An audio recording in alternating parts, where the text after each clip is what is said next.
Hey guys, welcome back to my channel. In today's video, I'll show you how you can log into your Bumble account using the app itself. So first of all, you need to download the app either from your Play Store or App Store, and once downloaded, open it. Now here to log in, the process is very easy.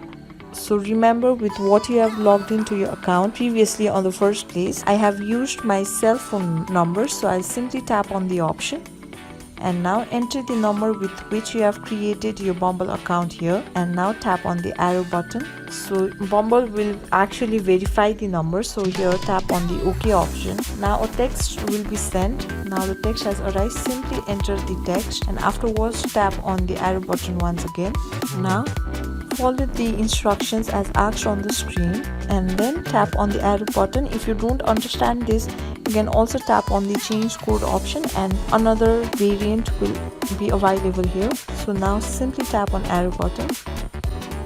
So as you can see, now I'm logged into my Bumble account. You can also confirm it by tapping on the profile icon here, and that's my profile name. So this much for today. I hope this video was helpful for you. If you like the video, please give it a thumbs up and don't forget to subscribe, and I will see you soon.